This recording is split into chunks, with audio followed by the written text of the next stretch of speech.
Contract costing থেকে 3 নম্বর class. আগের 2টা ক্লাস মনোযোগ দিয়ে দেখে তারপরে সবাই এই ক্লাসটা দেখো। The following information relating to a contract for the period ended 31 December 2016 is obtained।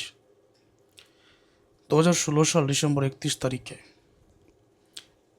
Following information নিচে দেওয়া হয়েছে একটা কন্ট্রাক্টের প্রয়োজনীয় তথ্য। Total contract price 12,50,000। Materials from contract 2,80,000। Wages paid and accrued, মজুরি পেইড করা হয়েছে, বকেয়াও আছে।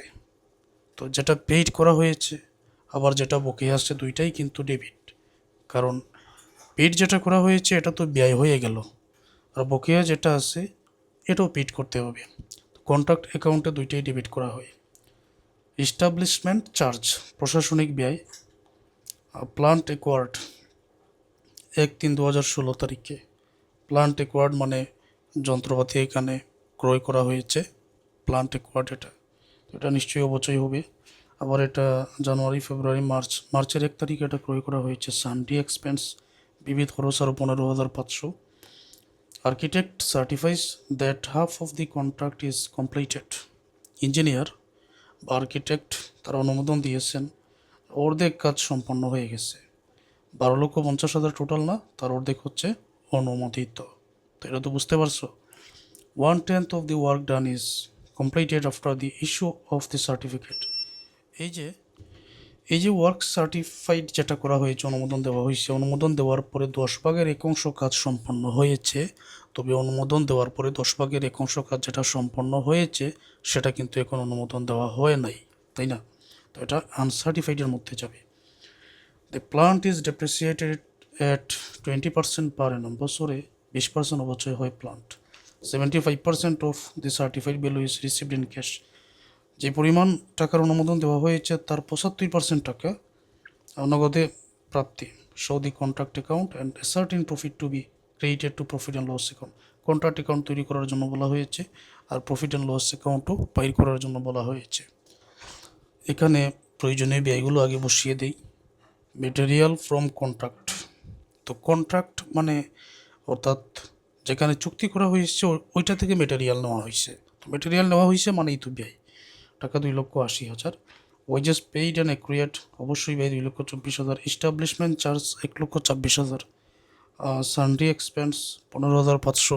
ওকে, বাকি রইল অবচয়ের পরিমাণ। তো অবচয়টা পরে লিখি, ওই সময় বুঝিয়ে লিখতে হবে।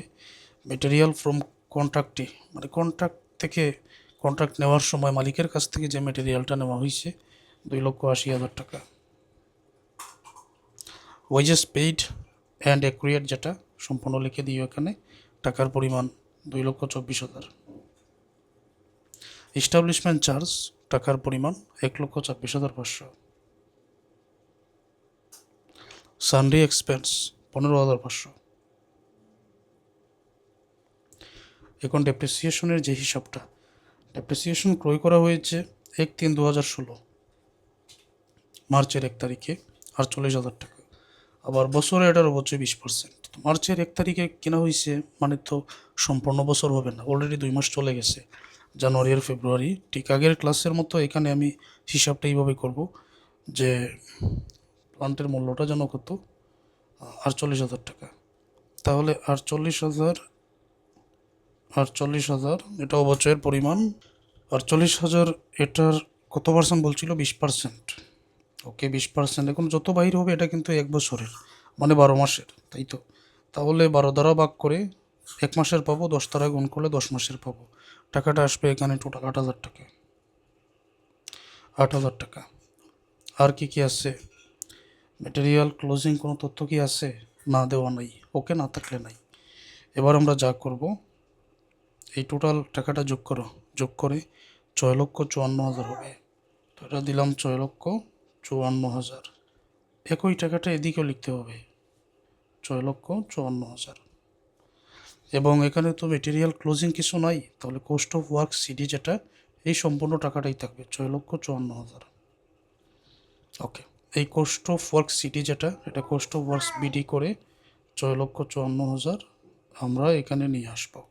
তো বিল অফ ওয়ার্ক সার্টিফাইড যে তথ্যটা এখানে আছে, এই কন্ট্রাক্ট 12,50,000-এর হাফ কিন্তু অনুমোদন দেওয়া হয়েছে, সার্টিফাইড হয়ে গেছে। 12,50,000-কে 2 দ্বারা ভাগ করলে 6,25,000 নিব। আবার এই সার্টিফাইড হওয়ার পরে 10/1 কাজ পরবর্তীতে সম্পন্ন হয়েছে সার্টিফাইড হওয়ার পরে। এখন এই যে কোস্ট অফ ওয়ার্ক সিডি যেটা, আগে বিল অফ ওয়ার্ক সার্টিফাইড কত হবে, 12,50,000-কে 2 দ্বারা ভাগ করে 6,25,000 এটা নিয়ে আসলাম। আর সার্টিফাইড হওয়ার পরে যেহেতু 10/1 কাজ করা হয়েছে, তো এখানে কাজ হয়েছে 6,54,000। এটাকে 10 দ্বারা ভাগ করো, 1 দ্বারা গুণ করো, তো এই টাকাটা 65,000, এটা আনসার্টিফাইড, মানে এই টাকাটা এখনও সার্টিফাইড করা হয় নাই। ডিরেক্ট এইভাবে আমরা বাইর করব। ওকে, তো এখানে যোগ করলে হচ্ছে 6,90,000 টোটাল। এই জায়গায় টাকাটা লিখো, 6,90,000 থেকে 6,54,000 এটা বিক করলে ন্যাশনাল প্রফিট সিডি থাকবে এখানে 34,400। এই 34,400 তুমি এখানে নিয়ে আসো, 34,400 এটা এই জায়গাতে নিয়ে আসলাম। 34,400 এটা একেবারে তো ক্লোজ হয়ে যাবে। তো এই ন্যাশনাল প্রফিট যেটা, ওইটাকে 34,400 এটাকেই কিন্তু বন্টন করে দিতে হবে। এটাও ক্লোজ করলাম। এখন পরবর্তীতে যে তথ্যগুলো দেওয়া হয়েছে, কন্ট্রাক্ট প্রাইসের অর্ধেক তো সার্টিফাইড হয়ে গেছে, তবে 2/3 যে সূত্রটা আছে এটাই ব্যবহৃত হবে। আর 75% সার্টিফাইডের টাকা নগদে প্রাপ্তি হয়েছে। তো ক্যাশ রিসিপ্ট হবে, ওয়ার্ক সার্টিফাইড হয়েছে এর অর্ধেক। অর্ধেক টাকাটা কত ছিল, 12,50,000-এর অর্ধেক 6,25,000, 80% নাকি 75%,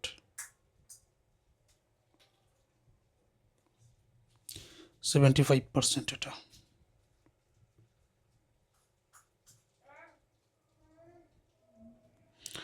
ওকে, তাহলে টাকা এখানে পাওয়া যাবে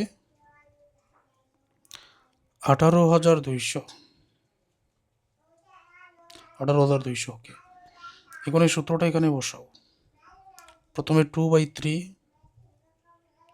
ইন্টু ন্যাশনাল প্রফিট, এখান থেকে নিয়ে আসো 34,400,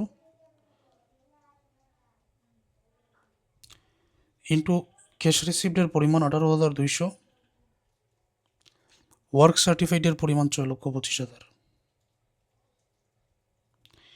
উত্তরে ক্যালকুলেটারে এটা বাহির করো, উত্তরে হবে 18,200। এটা উত্তরে 18,200। তখন প্রফিট প্রভিশন, এই ন্যাশনাল প্রফিট, এই যে 34,400 আছে, 34,400 মাইনাস 18,200,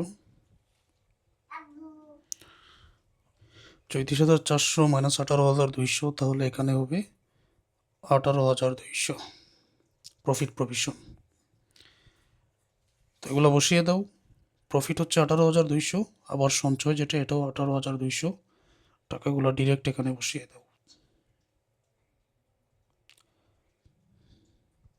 সবগুলো অঙ্কের মধ্যে একই নিয়ম এখানে প্রয়োগ করা হয়েছে।